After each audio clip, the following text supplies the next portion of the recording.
할렐루야. 하나님께는 영광, 우리들에게는 은혜가 넘치는 귀한 시간이 되기를 바랍니다. 어떤 아주머니가요, 버스를 탔습니다. 그리고는 자리에 앉아있는 어떤 여학생 앞에 갔어요. 양보해 줄 것을 은근히 기대하면서 갔습니다. 근데 이 여학생이 모르는 척하고 창밖을 내다보고 있었습니다. 그랬더니 그 아줌마가 말했어요. 아유, 요즘 애들은 버릇이 없어.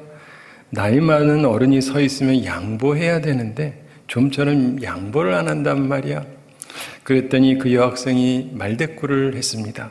아니, 아줌마가 할머니예요? 할머니면 자기가 양보하지만 아줌마인데. 그랬더니 화가 난 아줌마가 큰 소리로 말했습니다. 아니, 이게 어른이 말씀하는데 어디다 대고 눈을 동그랗게 뜨고 있어? 그랬더니 이 여학생이 한마디 더 붙이더랍니다. 그럼 아줌마는 눈을 네모로 뜰 수 있어요? 요즘 아이들 말로 당하기 어렵죠? 그럼 항상 그렇습니다. 자, 우리 하나님께서 기뻐하시는 것이라는 주제로 말씀을 나누는 두 번째 시간입니다. 오늘은 하나님께서 기뻐하시는 것, 진실이 행하는 것, 이런 제목으로 말씀을 나누겠습니다. 우리는 흔히 거짓과 진실에 대해서 생각을 하죠. 오늘 본문에서도 거짓 입술은 하나님께 미움을 받는다고 분명하게 말씀합니다. 본문 22절 초반에서 거짓 입술은 여호와께 미움을 받아도 이렇게 분명하게 말씀합니다. 우리는 따라서 거짓 입술을 버려야 됩니다. 그것에 관해서는 하나님께서 미워하시는 것을 말씀드리면서 함께 나눴습니다. 그런데 이제 진실에 대해서 좀 더 깊게 생각해 보기를 원합니다. 진실에는 두 가지 종류가 있습니다. 사실이라는 것하고 진실은 좀 다르다고 볼 수 있는데 두 가지 모두 편의상 그냥 진실이라고 사용하는 경우가 많습니다. 따라서 무익한 진실과 하나님께서 기뻐하시는 진실, 이런 차이로 제가 설명을 드리도록 하겠습니다. 하나님께서 진실 행하는 자를 기뻐하시고 그러나 하나님이 기뻐하시지 못하게 하는 무익한 진실을 추구하는 사람이 있다는 것을 우리가 알 필요가 있습니다. 소위 사실에만, 팩트 체크만 집중하는 사람들이 있습니다. 무익한 진실을 추구하는 사람들에게 보통 세 가지 모습이 나타납니다. 여러분들은 피하셔야 됩니다. 첫째가 뭐냐면 남의 비밀을 폭로하는 것입니다. 남의 비밀을 폭로하는 것. 누구의 비밀이요? 그렇죠. 내 거 말고 남의 비밀. 어떤 사람들은 진실이란 남의 비밀을 감추지 않는 것이라고 생각을 합니다. 무엇이든지 남기지 않고 모두 폭로하는 것이 진실이라고 생각하는 사람들이 있습니다. 물론 남의 경우를 그러는 거죠. 모두 들춰내는 것이 진실이라고 생각을 합니다. 물론 때로 이것은 사실입니다. 성경에 보면 선지자들도 속에 감추어진 죄를 지적하면서 회개를 촉구하는 장면들이 나옵니다. 따라서 모든 폭로가 반드시 나쁜 것도 아니고 하나님의 뜻을 어긋나게 하는 것도 아닙니다. 그러나 선지자가 책망하는 것은 훈계하기 위해서 하는 것입니다. 하나님의 뜻을 전달하기 위해서 의로운 삶을 살라고 회개를 촉구하기 위해서 하는 것이지 단순한 폭로가 아닙니다. 무조건 남김없이 들추는 것이 아닙니다. 그런데 진실이란 무조건 감추지 않고 말하는 것이라고 생각하는 사람들이 있습니다. 남의 은밀한 내용을 마구 얘기합니다. 아무 데서나. 그러면서 자신이 진실하다고 생각을 합니다. 그러나 이것은 사실상 무익한 진실입니다. 무슨 진실이라고요? 무익한 진실. 사실을 말하기는 했어요. 그런데 무익한 것입니다. 왜 그런지 아십니까? 이것은 어리석은 것이기 때문입니다. 성경의 대표적인 예가 뭐냐면은 노아가 홍수 이후에 포도주를 드시고 벌거벗고 자고 있었습니다. 아들 함이 가서 봤어요. 그리고 나와가지고 폭로했죠. 잘한 거예요? 잘하지 않았죠. 그걸로 저주를 오히려 받았습니다. 그래서 잠언 9장 10절에서 너는 이웃과 다투거든 변론만 하고 남의 은밀한 일은 누설하지 말라 이렇게 말씀합니다. 그러나 본문 23절 후반에서 말씀하시듯이 미련한 자의 마음은 미련한 것을 전파합니다. 어느 일본 중년 부부가 있었습니다. 근데 아내 되는 부인이 자기 남편의 외모에 대해서 불만이 많았답니다. 하루는 뜰 앞에 있는데 아주 잘생긴 닭 한 마리가 있는 것을 보고는 부인이 혼자 탄식하면서 이렇게 말했답니다. 나는 평생 소원이 전 일본에서 가장 잘나고 인격이 훌륭한 사람과 결혼하기를 원했는데 이제 다 틀려버렸구나. 근데 남편이 옆에서 우연히 그 말을 듣게 됐습니다. 보통 남자 같으면 속에 담았던 나쁜 말, 소위 사실을 마구 말하겠죠. 자기도 할 말이 없겠습니까? 그런데 그 말을 들은 남편이 이렇게 말했다고 합니다. 나는 일본에서 제일 가는 미인과 결혼하고자 늘 원하였어. 그런데 과연 당신 같은 미인을 만나게 되었으니 얼마나 기쁜지 모르. 그 말을 들으니까 아내가 부끄러워졌습니다. 그래서 말했습니다. 미안해요. 아까 한 말은요, 농담이에요. 저도 당신과 함께 사는 것이 얼마나 만족스러운지 몰라요. 그랬답니다. 사랑하는 성도 여러분, 남의 나쁜 비밀을 마구 폭로하는 것, 그것은 하나님께서 기뻐하시는 진실이 아닙니다. 무익한 것이요 어리석은 것이기 때문입니다. 그러나 남의 비밀 폭로를 즐기는 무익한 진실을 추구하는 어리석은 사람들이 꽤 많습니다. 우리는 그런 사람이 되지 말아야 할 것입니다. 무익한 진실을 추구하는 자의 둘째 특징은 자기 마음의 악을 말하는 것입니다. 자기 마음에 무엇을 말한다고요? 악. 그렇죠. 어떤 사람들은 진실이란 자기 마음에 느끼고 있는 것을 그대로 말하는 거라고 생각을 합니다. 무엇이든지 자기 느낌을 모두 말하는 것이 진실이라고 생각하는 사람들이 있습니다. 특별히 자기 마음의 악을 말하는 사람들이 있습니다. 물론 성경에 보면 사람이 자신 속에 있는 악한 마음을 하나님께 고백하면서 하나님께 용서를 받기도 합니다. 그래서 잠언 28장 13절에서 자기의 죄를 숨기는 자는 형통하지 못하나 죄를 자복하고 버리는 자는 불쌍히 여김을 받으리라 이렇게 말씀합니다. 그러나 이건 역시 의로운 삶을 살기 위해서 고백하는 것, 즉 회개하는 것이지 단순히 자기 마음의 악을 말한다는 얘기가 아닙니다. 무조건 자기가 하고 싶은 말을 하는 것을 말하는 게 아닙니다. 그런데 진실이란 무조건 자기 마음을 말하는 것, 자기가 하고 싶은 말을 하는 거라고 생각하는 사람이 있습니다. 듣기 민망한 악한 말을 쏟는 사람들이 있습니다. 그것은 진실이 행하는 것이 아닙니다. 무익한 진실일 뿐입니다. 자신의 마음이 표현이 되었는지는 모르지만 무익한 것입니다. 그래서 잠언 18장 2절에서 미련한 자는 명철을 기뻐하지 아니하고 자기의 의사를 드러내기만 기뻐하느니라. 자기 의사를 드러내기만 좋아하는 사람은 미련한 자다라고 성경은 얘기합니다. 그러나 자기 마음에 악을 쏟아내면서 자신이 진실하다고 생각하는 사람들이 꽤 있습니다. 사실을 말하기는 했어요. 그러나 무익한 것입니다. 왜 그런지 아십니까? 이것은 무책임한 것이기 때문에 그렇습니다. 그래서 잠언 15장 28절에서 의인의 마음은 대답할 말을 깊이 생각하여도 악인의 입은 악을 쏟느니라 이렇게 말씀합니다.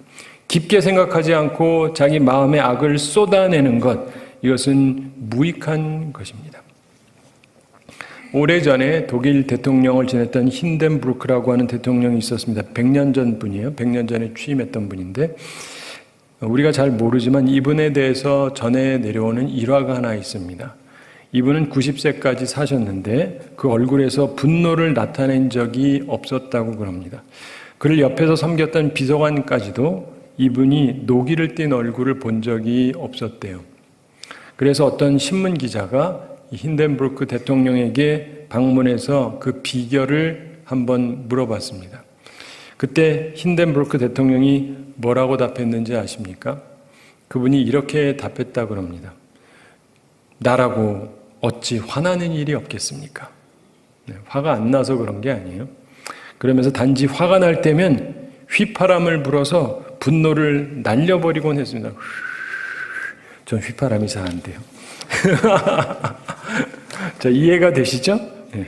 훌륭한 인격을 갖춘 사람들은 자기 마음의 악을 쏟아내지 않습니다. 그러나 무책임하게 자기 마음의 악을 쏟아내는 무익한 진실을 추구하는 사람들이 있습니다. 우리는 그러지 말아야 합니다. 세 번째로 무익한 진실을 추구하는 사람에게 나타나는 것은 언중유골입니다. 말에 뼈가 있다 이런 말입니다. 본문 18절 말씀 함께 읽어보겠습니다. 칼로 찌름같이 함부로 말하는 자가 있거니와 지혜로운 자의 혀는 양약과 같으니라. 언중유고를 넘어서 어떤 사람은 칼로 함부로 찌르는 것처럼 말을 한다는 것입니다. 난도질하듯이 막 말을 한다는 거예요. 그러면서 자신이 진실을 말한다고 생각합니다. 물론 사실을 말하는 것일 수 있습니다. 그러나 역시 무익한 것입니다. 우리 100여 년 전만 하더라도 의학계에서 스트레스라는 말을 우습게 생각했습니다. 우리 한국에서 쓰여지는 외래어 중에 1위가 뭔지 아세요? 바로 스트레스예요. 스트레스. 모르는 분 없죠. 우리나라 말 아니에요. 외래어인데 우리가 하도 써가지고 그 말을 모르면 이상할 정도죠. 그런데 옛날에는 스트레스라는 말이 이 심리학에서 하던 얘기라 의학계에서는 무시했습니다. 그래서 사람의 마음하고 건강은 아무 상관이 없다고 본래 의사들이 생각을 했습니다. 그런데 지금은 다르죠? 마음 상태랑 건강과 상당히 관련이 있다고 말합니다. 심지어 의사 선생님들이 잘 모르겠으면 그거 다 스트레스 때문이래요. 해결점이에요. 자, 오사카 의과대학에서 개를 가지고 분노와 건강의 관계를 실험을 했던 적이 있습니다. 오래전인데 개 한 마리를 묶어놓고 화가 나도록 자꾸 때렸습니다. 한 4시간 동안을 그렇게 했대요. 그래가지고 잔뜩 성이 나게 만들고는 개 뇌수 가운데서 액을 채취해서 검사를 해봤답니다. 그랬더니 시안이라고 하는 독소가 다량으로 검출이 됐습니다. 얼마나 많은 양이냐면 그것으로 개 80마리에게 주사 놓으면 80마리를 죽일 수 있는 정도의 독이 나왔대요. 사람도 성을 내면 독소가 생기고 따라서 몸에 좋지 않은 병적 영향을 미칩니다. 그러니까 스트레스 받지 말아라 그러는데 옆에서 계속 스트레스 주는데 어떻게? 무슨 말인지 알죠? 근데 나쁜 사람은 계속 괴롭혀요. 근데 어떤 사람은 다른 사람에게 칼로 찌르는 것처럼 함부로 말을 합니다. 그러면서 자신이 사실을 말했다고 하면서 자기를 정당화하려고 합니다. 그러나 다른 사람을 상하게 하는 것은 결코 하나님께서 기뻐하시는 진실이 아니고 무익한 것입니다.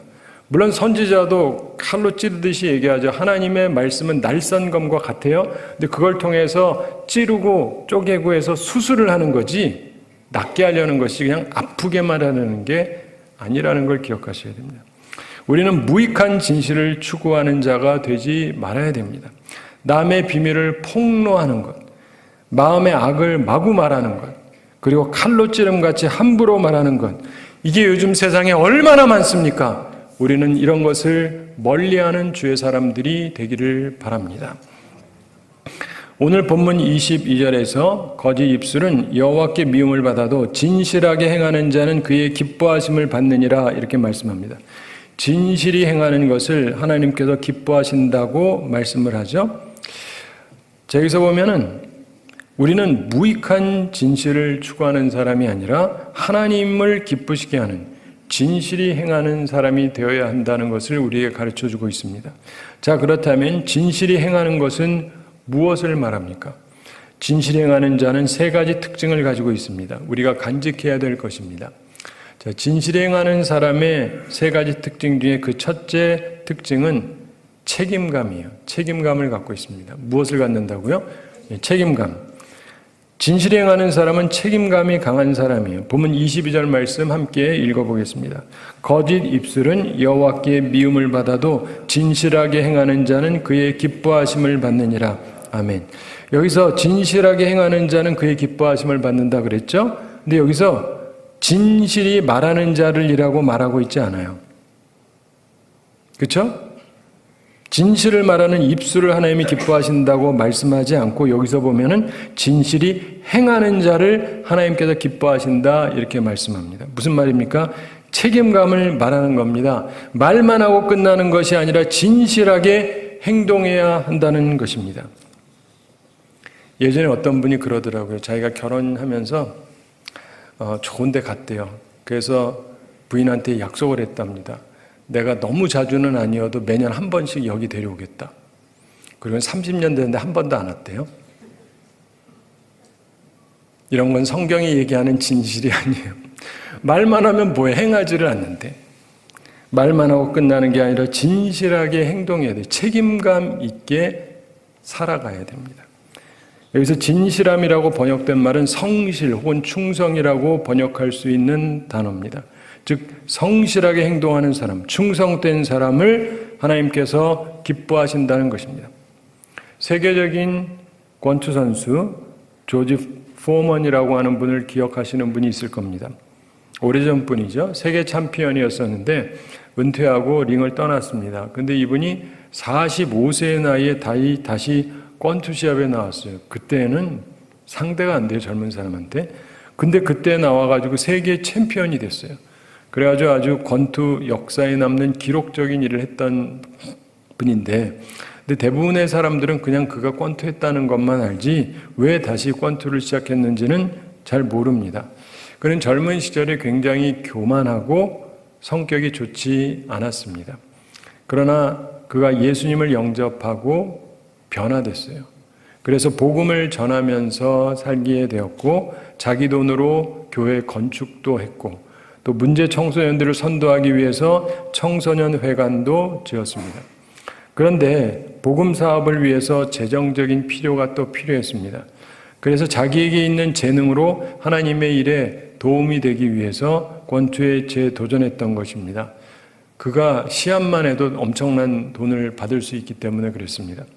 그러나 떠버리면서 나선 것은 아니었습니다. 그는 주의 일을 위해서 성실하고 충성되게 책임감 있는 행동을 했던 것입니다. 자, 사랑하는 성도 여러분, 여러분은 얼마나 성실하십니까? 얼마나 충성되십니까?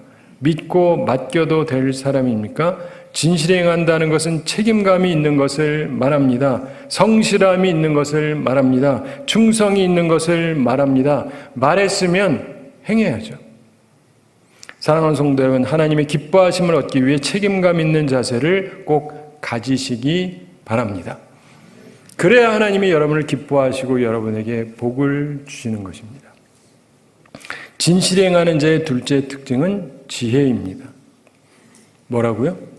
맞습니다. 지혜. 이건 분별력을 말합니다. 감출 것은 감추는 것을 말합니다. 다 말하는 게 아니라 감출 건 감출 줄 알아야 된다. 본문 23절 함께 읽어보겠습니다. 슬기로운 자는 지식을 감추어도 미련한 자의 마음은 미련한 것을 전파하느니라. 아멘. 23절 초반에서 슬기로운 자는 지식을 어떻게 한다고요? 감춘다, 감출 줄 알아요. 이렇게 말씀합니다. 진실하게 행하는 사람에게는 지혜가 있는데 적당한 때를 위해서 때로 침묵합니다. 감출 것은 감추어 둡니다.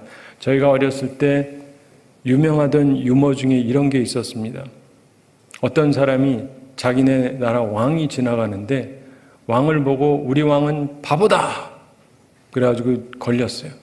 걸렸는데 두 가지 제목으로 심판을 받게 됐습니다. 첫째는 국왕 모독죄. 둘째가 뭔지 아세요? 국가 기밀 누설죄. 웃자고 하는 얘기입니다. 웃자고 하는 얘기. 아무 얘기나 하면 안 된다는 거죠. 자, 물론 어떤 경우에는 침묵하는 것이 죄가 될 수도 있어요. 무조건 입이 무겁다고만 좋은 것은 아닙니다. 진실을 말해야 될 땐 말해야 되죠. 그러나 참으로 진실에 행하는 자는 잠잠할 때와 말할 때를 구분합니다. 전도서에서 말씀하듯이. 이것은 분별력이 있다는 것을 말합니다. 참으로 지혜로운 자가 진실이 행하는 자가 될 수 있는 것입니다. 그러므로 지혜를 꼭 소유하시고 분별력 있게 판단하시게 되기를 바랍니다. 어린 시절에 많이 읽게 되는 좋은 글 중에 이런 이야기가 하나 있습니다. 인도에 4명의 상인이 똑같이 돈을 내서 합자해서 목화 사업을 시작했답니다. 창고에 목화를 잔뜩 쌓아뒀는데 문제는 쥐가 많아요. 그래서 이 목화를 망칠 우려가 있습니다. 그래서 방도를 생각했습니다. 뭐겠습니까? 뭘 하나 사놨어요? 고양이를 사다가 놨습니다. 네. 근데 역시 똑같은 돈을 내서 고양이를 샀습니다.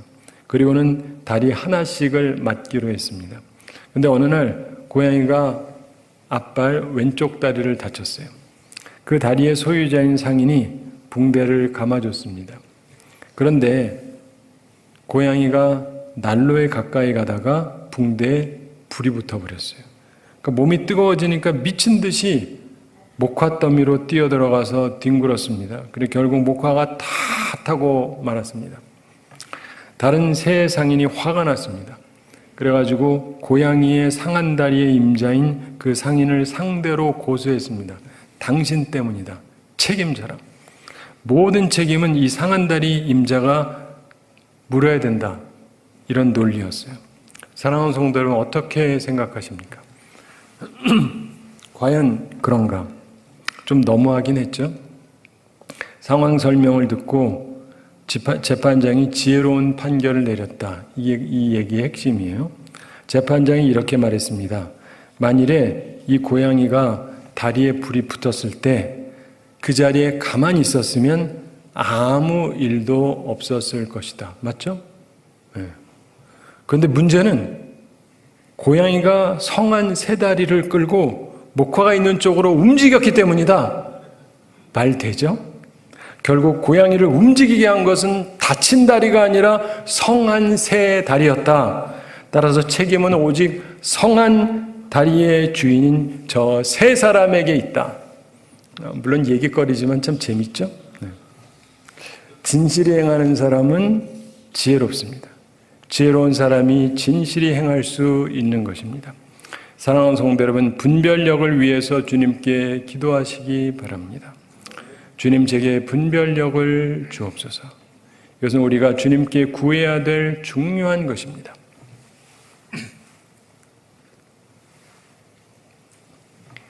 진실에 행하는 자의 셋째 특징이 있습니다.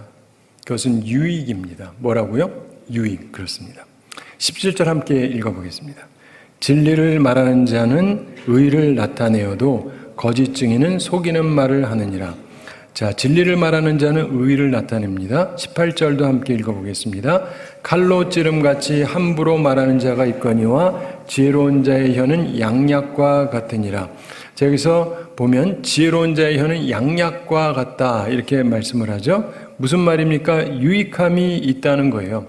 특별히 양약 같다 이 말씀을 잘 생각해 보십시오. 진실이 행하는 사람은 유익을 끼칩니다. 대부분의 좋은 약은 맛있나요? 네, 쓰시되 많이 드셔보셨나봐요.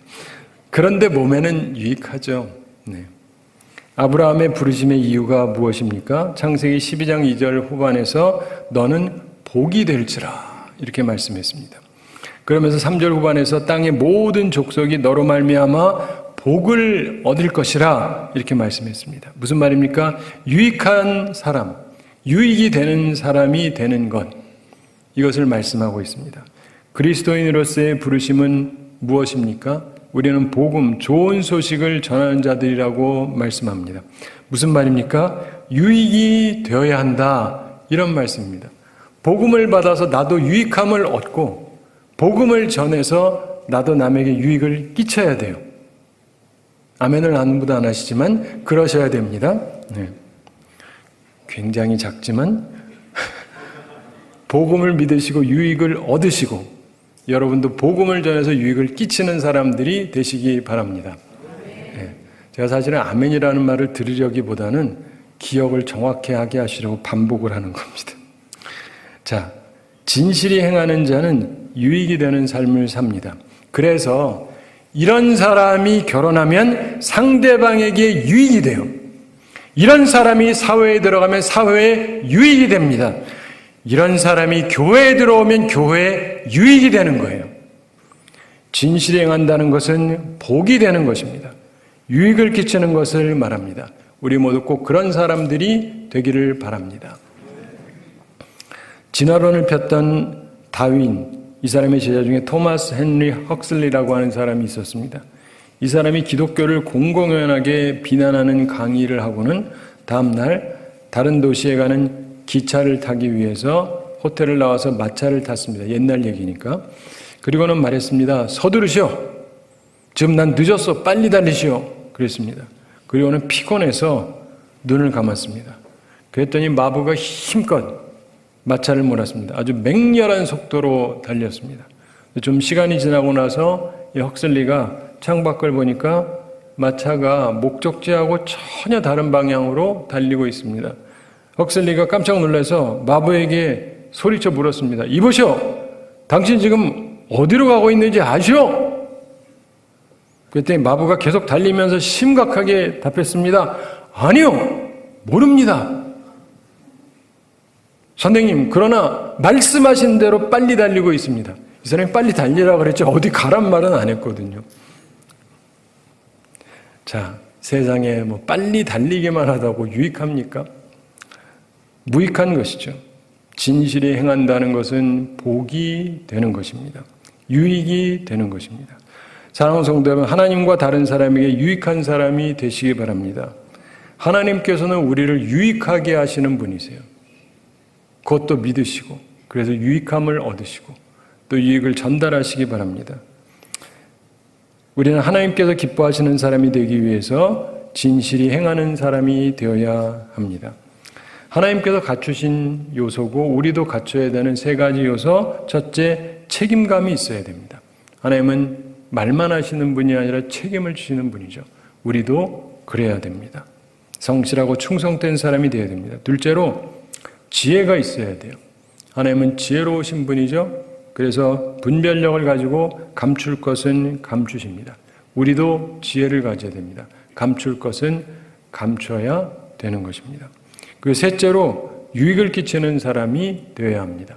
하나님은 우리에게 유익을 주시잖아요. 우리도 유익을 끼치는 사람이 되어야 합니다.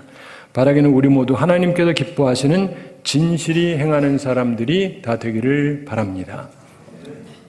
제가 한 가지 이야기 말씀드리면서 오늘 말씀을 마치겠습니다.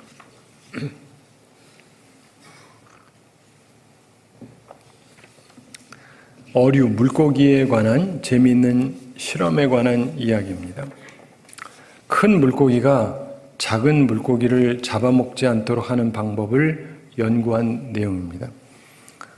큰 물탱크에다가 물을 붓고 중간에 투명한 유리로 칸을 막았습니다. 그리고는 한편에 연준모치라고 하는 작은 물고기를 넣고 다른 한쪽에는 농어라고 하는 큰 물고기를 넣었습니다.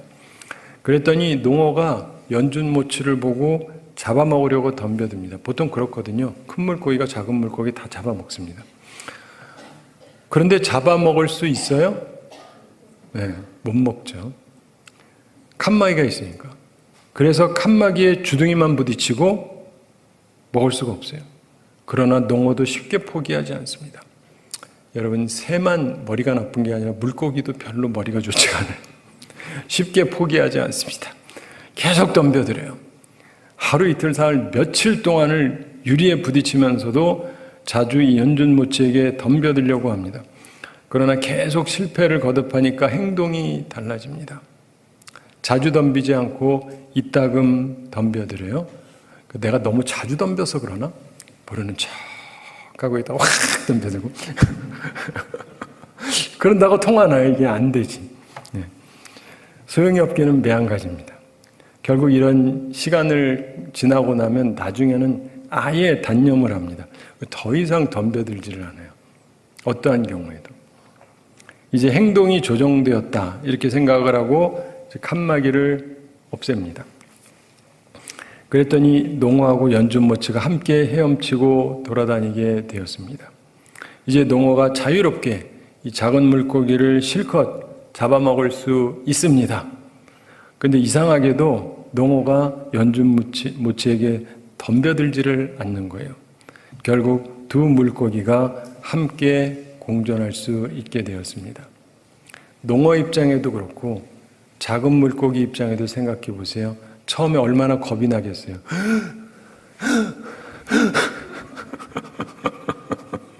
근데 이상하게 못 잡아먹는 거예요. 그러더니 안 하는 것 같더니 또 갑자기 오기도 하고. 그래서 놀라는데 그 다음에 어느 날은 나를 전혀 공격을 안 해. 바로 옆인데도. 네. 사랑하는 성도 여러분, 진실하게 행한다는 것은 바로 이 실험하고 연관성이 어느 정도 있습니다. 책임감을 가지고 지혜롭게 행동해서 유익한 결과를 끌어내려고 이것을 사람이 한 것인데 결국 하나님께서 하시는 것이 이런 것입니다. 그걸 여러분 아십니까? 여러분 살면서 보면 얼마나 많은 경우 저놈이 날 잡아먹으려고 그래. 또 잡아먹으려고 그래. 또 잡아먹으려고 그랬는데 여기 어떻게 살아 계세요? 네? 어떻게 살아 계시냐고. 우린 그 생각은 안 해요. 근데 하나님께서 뭔가 방도를 취하셨으니까 우리가 여기 살아있는 거 아니겠습니까? 네. 하나님께서도 우리에게 모든 걸 말씀해 주지는 않습니다. 그걸 항상 기억하셔야 돼요. 다 얘기해 주지 않으세요. 물론 필요한 것들은 얘기하시죠. 그러면서 하나님께서 책임감 있게 지혜롭게 상황을 조정하셔서 결국 유익한 결과를 이끌어서 우리가 이렇게 있습니다. 우리가 얼마 전만 해도 이러던 거 기억하세요? 이러다가 우리 예배 볼 수 있을까? 근데 또 보고 계시잖아요. 편안하게. 이게 사람이 이끌어낸 거라고 생각하십니까? 하나님이 하시는 거죠. 사랑하는 성도 여러분, 동시에 하나님께서도 우리가 그렇게 하기를 원하신다는 걸 기억하셔야 돼요. 그게 하나님의 기쁨이 됩니다. 우리도 책임감을 가지고 살아가고 지혜롭게 살아가고 그래서 상황을 조정해서 결국 유익한 결과를 이끌기를 원하십니다. 바르게는 진실이 행하는 자가 되어서 하나님을 기쁘시게 하는 우리 모두가 되기를 우리 주님의 이름으로 축원합니다. 우리 함께 기도하겠습니다. 사랑의 하나님 아버지, 우리를 사랑하시고 오늘도 저희들에게 귀한 말씀 주심을 감사드립니다. 하나님께서 기뻐하시는 것 우리들의 마음에 새기게 하여 주시옵소서. 참으로 하나님께서 원하시는 대로 진실이 행하는 사람들이 되게 해주시고 그래서 하나님의 기쁨이 되고 많은 사람들을 유익하게 하며 우리 스스로에게도 복된 삶을 살아가는 저희들 다 되게 하여 주시옵소서. 감사드리며 예수님의 이름으로 기도드리옵나이다. 아멘.